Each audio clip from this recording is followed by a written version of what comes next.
বৌমা পঞ্চমের আসতে দেরি হবে, তুমি খেয়ে নাও। ও না আসলে আমি খাবো না মা। ওকে আরে বাড়ির ভাত খেতে হবে না মা, ডিভোর্স পেপারে সইটা করে দিয়েছি, তুমিও সইটা করে আসতে পারো। পঞ্চম থাক মা, ভালোবাসা কখনো জোর করে আদায় করা যায় না। বৌমা তুমি চলে গেলে আমাকে কে দেখবে? ডিভোর্সটা আপনার ছেলের সঙ্গে হচ্ছে, আপনার সঙ্গে না মা। বুলটি সুখে থেকো। এ কি, মহিলাটা তো অসুস্থ হয়ে পড়েছে, চিকিৎসা করাতে হবে। মিস্টার বরণ, আপনি বাবা হতে চলেছেন।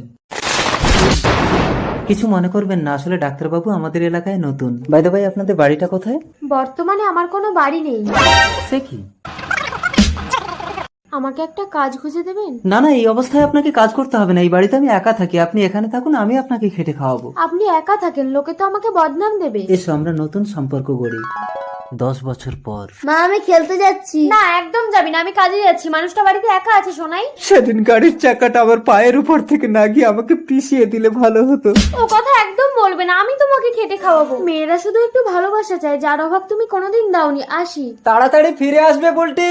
ঠিক আছে। পঞ্চম কে?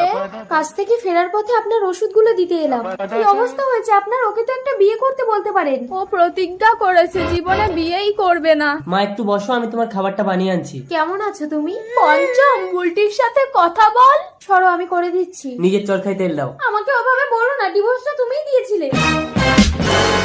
এইটা ডিভোর্স পেপার? মিলনপত্র? এইটা আমাদের বিয়ে রেজিস্ট্রি পেপার। ইয়া কি করে বললাম ডিভোর্স পেপারে সইটা করে দাও, তুমি না দেখে সইটা করে দিয়ে বেরিয়ে গিয়ে আরেকটা বিয়ে করে নিও। আমাকে তুমি ক্ষমা করে দাও পঞ্চম। আমি ক্ষমা করলেও এই সমাজ তোমাকে ক্ষমা করবে না। একটা ছোট্ট সন্তানকে তুমি অন্য পিতার পরিচয়ে মানুষ করছো। বুলটি আমাকে বিয়ে করেনি পঞ্চম, এই দেখো ও আমাকে প্রতি বছর রাখি বাঁধে। দাদা তুমি আমার বাবা। শোনাই? দেখেছিস পঞ্চম?